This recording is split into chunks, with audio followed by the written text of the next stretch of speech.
Alright guys, so a company called ANCEL asked me if I wanted to do a video on one of their scan tools. So they sent me over a scan tool. It's OBD2 and a battery tester. So it's a 2-in-1 scan tool. I believe this is $89.99. There is a link in the description to go buy this off Amazon. So let's just get it open. Actually, it's some nice, easy to open plastic. You have a USB cable because it does come with lifetime updates. The scan tool right here. It's got a nice little rubber case that you can actually pull off. The plastic, honestly, for 89 bucks, it doesn't feel horrible. The build quality actually isn't bad. The plastic is like that rough plastic, actually decently durable. So this kind of feels like the plastic they use on the 4-wheelers for, like, if they ever put like plastic on the bumpers or anything. This is kind of like the plastic. That stuff's decently durable.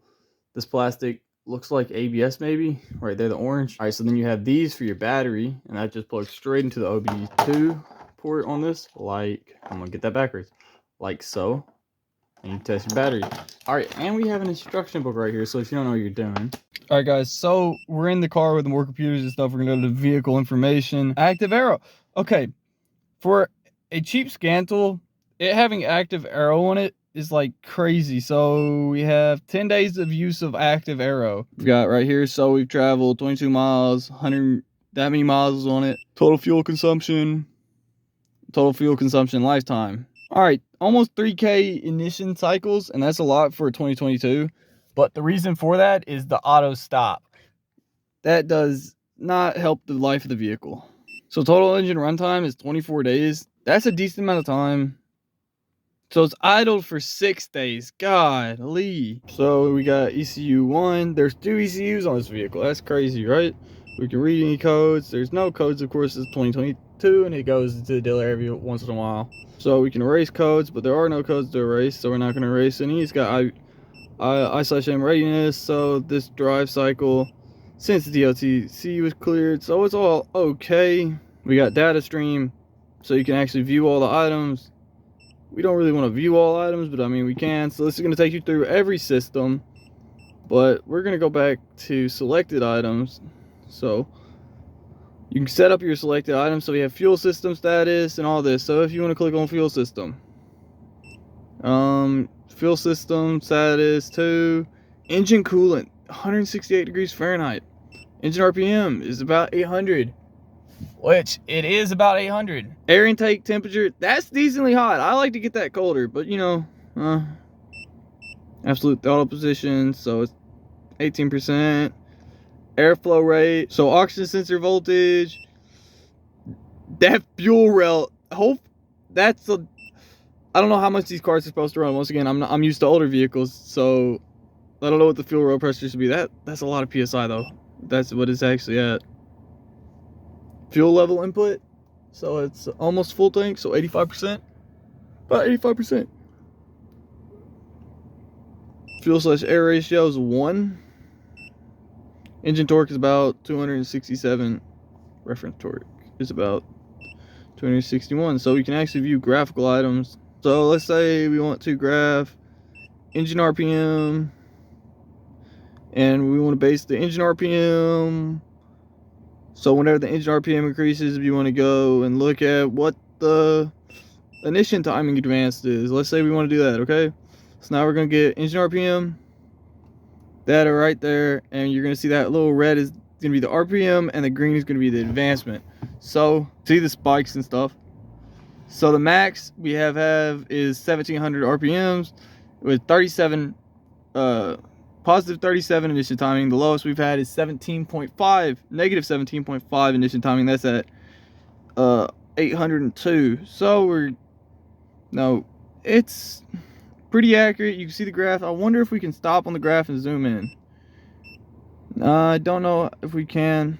We have O2's test, so let's test bank 1.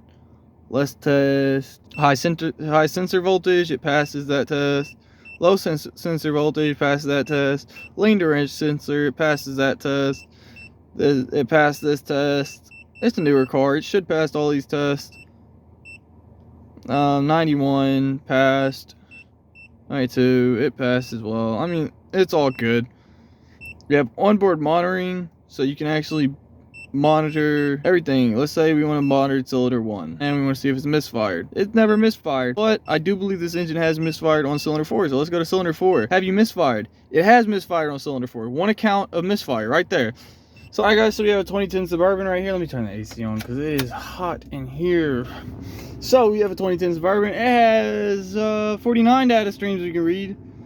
It has 3 that it can't read, which is unfortunate, but I mean, so ECM1, we're gonna read the codes off of this, no fault codes. ECM2, read the codes off of that, no fault codes. Let's go all the way down to vehicle information. In-use performance tracking. So this engine almost has 200,000 miles, but it has less emission cycles than that 2022 Equinox.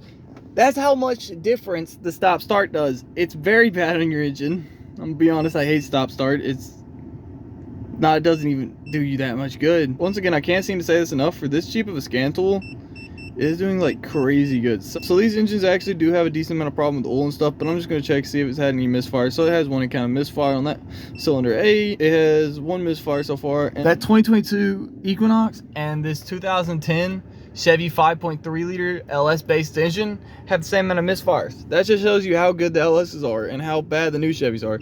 You can also do freeze frame. Once again, I don't know if I've mentioned that before, but you can't do freeze frame. We're going to view all items. So we got calculated load is at 1920-ish. Calculated load's at 1920-ish. Engine coolant's actually cooler than the Equinox. And this thing's been running for a little longer. Engine RPM is about 600 RPM a minute. You know what? That's a pretty big advance. Intake air is 78, which is kind of hot, kind of cold. Intake air is 78, which I believe is actually lower than that 2022 Equinox. I'm sorry, Chevy, I keep dogging on you, but 5, so this is why it's able to calculate the fuel percent and stuff. You have commanded throttle actuator. You see that will increase whenever I press on the throttle. All right, let's test the battery. So 14 volt charging test. Turn off headlights and air conditioning. Headlights are off. Let's turn off my AC. They do a nice job of telling you what to do, and also it's been translated pretty well. So we're gonna wait 10 seconds, I'll be right back. So turn off all devices, increase RPMs to 3,000 minutes. 2,500 to 3,000 RPMs per minute. Keep it for 10 seconds. All right, we're gonna turn on the AC. Turn on.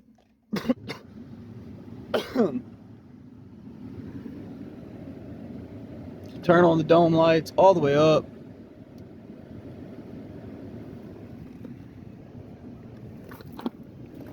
Keep it idle. So the voltage is normal. Unloaded is at 14.22. Loaded is at 14.27. And the ripple is 16 microvolts. So that's super good. Well, the scan tool does do its job at a decent price. So for any DIY or anything, the scan tool is not bad. If you're a professional, I mean, I wouldn't downgrade. But if you don't have a scan tool and you're a DIY or you're on a small shop, I mean, it's not bad.